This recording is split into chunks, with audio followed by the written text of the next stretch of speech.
we have been meditating on Jesus और हम preaching. हम यीशु के प्रचार के ऊपर हम ध्यान देते आ रहे हैं. Yesterday we have seen Matthew chapter 6. और कल हमने मत्ती के 6वें अध्याय के ऊपर ध्यान किया था. The whole chapter we can compress and say like this. और उस पूरे अध्याय को निचोड़ कर हम ये कह सकते हैं, Whatever you do, do it for the glory of God. तुम जो कुछ भी करते हो वो परमेश्वर की महिमा के लिए करो. Jesus starts the chapter with beware. और उस अध्याय को यीशु मसीह इस शब्द से शुरू करते हैं कि तुम सावधान रहो.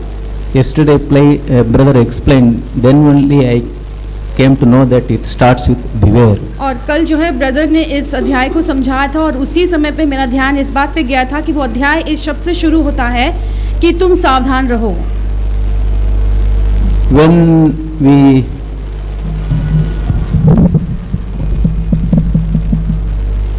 during our school days or college days, our professor will tell this question is university question, very very important. और जब हम स्कूल या कॉलेज में पढ़ते थे तभी हमारा जो अध्यापक है वो हमें समझाते थे कि ये जो प्रश्न है ये बहुत मुख्य प्रश्न है, इस पर ध्यान दो. Then that question we will take more, we will give more important. और फिर इसके बाद जो है उस प्रश्न के ऊपर हम और जोर लगाकर उस पर ध्यान देते और पढ़ाई करते. So Jesus quoted very few words with again and again importance. और इसलिए ऐसे कई चंद वचन हैं जो यीशु मसीह ने बार बार लगातार उस पर ध्यान जोर देकर उस पर ध्यान देने के लिए कहा है. So here whatever we do, whether prayer, fasting or doing good, इससे यहाँ पर हम जो कुछ भी करते हैं, फिर वो चाहे प्रार्थना हो या उपवास करते हो या भलाई के काम हो, do it for God. वो हमें परमेश्वर के लिए करना है. Then automatically we will not seek the man's honor or man's applause or show to others. और फिर ऐसा करने से हम जो है फिर मनुष्य के आदर के लिए या मनुष्य के बीच में अच्छा नाम कमाने के लिए हम कुछ काम नहीं करेंगे.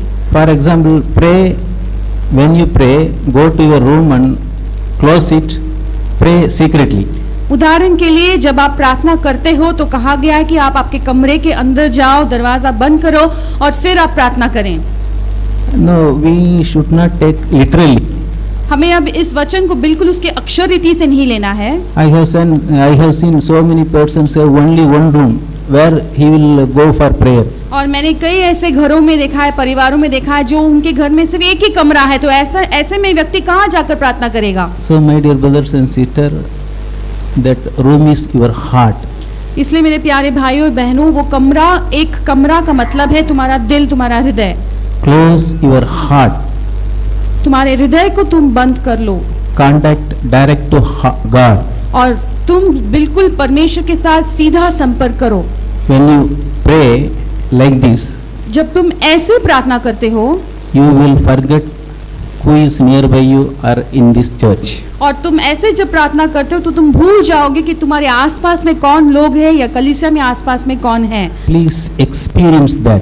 इस तरह का जो अनुभव हमें जरूर हमें एहसास महसूस करना है. It is possible, brothers and sisters. और ऐसा होना ये बिल्कुल मुमकिन है भाई और बहनों. Once I was walking in the Dadar station road. और एक बार मैं दादर स्टेशन के पास वाले जो रोड में है मैं चलते जा रहा था.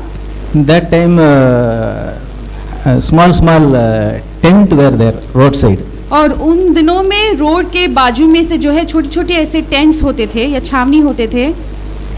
In that tent cannot be closed completely. और वो जो तंबू जो है वो पूरी तरह से वो बंद नहीं हो सकता था. It will like वो इस आकार में होता था. दो side open.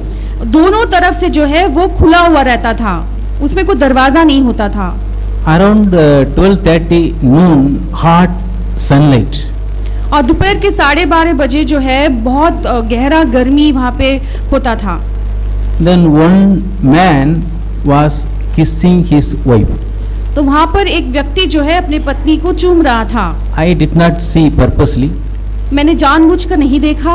But that scene remains in my mind till now. लेकिन वो जो झलक मैंने देखा था वो आज तक मेरे मन में है। He loves his wife so much, वो अपनी पत्नी से इतना प्रेम करता है, so he forgets everything. ऐसे में वो बाकी सारी चीजों को भूल जाता है। Where we are, हम कहाँ पर हैं, who is going nearby, हमारे पास से कौन गुजर रहा है, everything he forgot. सारे बातों को वो भूल जाता है। Like this, my brothers and sisters, बिल्कुल इसी तरह से मेरे प्यारे भाइयों we बहनों, can also forget everything else. और बाकी सारे बातों को जो दूसरे बातें हैं हम भूल सकते हैं, Only God. सिर्फ परमेश्वर को याद करते हुए। Then John chapter 15 यूहन्ना उसके 15वें अध्याय में verse 17. और उसका वचन 17, These things I command you that you love one another. इन बातों की आज्ञा मैं तुम्हें इसलिए देता हूँ कि तुम एक दूसरे से प्रेम रखो। Love is the only commandment of God. और परमेश्वर का जो एकमात्र जो आदेश है वो है प्रेम रखना। If you love God, यदि आप परमेश्वर से प्रेम रखते हो you can love one another. तो आप एक दूसरे से भी प्रेम रख सकते हो। Jesus told, यीशु ने कहा, If you love me, यदि तुम मुझसे प्रेम करते हो you will keep my commandment. तो तुम मेरी आज्ञाओं को मानोगे। My dear brothers and sisters, मेरे प्यारे भाई और बहनों, if you say love God, और यदि आप कहते हैं कि आप परमेश्वर से प्रेम करते हो you cannot love your brothers and sisters. और फिर आप कहोगे कि मैं अपने भाई और बहनों से प्रेम नहीं कर पाता, It is lie. तो फिर ये झूठ है। Bible clearly says, if you love me, you will obey my commandments. पवित्र शास्त्र बिल्कुल स्पष्टता से बताता है कि यदि आप परमेश्वर से प्रेम करते हो तो परमेश्वर की आज्ञा को आप जरूर मानोगे। The whole chapter 6 we can say in another way also. और उस अध्याय को हम दूसरी रीति से भी देख सकते हैं। As brother start with that word, जैसे ब्रदर ने उस शब्द से शुरुआत किया था, set your mind on heavenly things. कि तुम्हारा मन जो है स्वर्गीय बातों पर लगाओ। If your heart becomes heavenly things, जब तुम्हारा मन, तुम्हारा दिल जो है स्वर्गीय बातों पर लगने लगता है, then the doing all these things written in chapter 6 is possible. फिर ये सारी बातें जो 6वें अध्याय में करने के लिए कहा गया है वो हमारे लिए बिल्कुल सहज हो जाता है, मुमकिन हो जाता है। Finally, I want to ask one question to the children. और आखिर में मैं बच्चों से एक प्रश्न पूछना चाहता हूँ। Do you love your parents? क्या तुम अपने माता पिता से, माँ बाप से प्रेम करते हो? If I ask this question, everybody will raise their hands. और यदि मैं ये प्रश्न पूछा तो हर एक व्यक्ति जो अपने हाथ को उठा लेंगे। Then I come to chapter Ephesians chapter 6. फिर मैं इफिसियों उसके 6वें अध्याय में आता हूँ। Ephesians chapter 6 verse 1 and 2. और इफिसियों 6 का 1 और 2। Children, obey your parents in the Lord, for this is right. Honor your father and mother, which is the first commandment with the promise that it may be well with you and you may live long on the earth. हे बालकों, प्रभु में अपने माता पिता के आज्ञाकारी बनो, क्योंकि यह उचित है। अपनी माता और पिता का आदर कर, यह पहली आज्ञा है जिसके साथ प्रतिज्ञा भी है कि तेरा भला हो और तू धरती पर बहुत दिन जीवित रहे।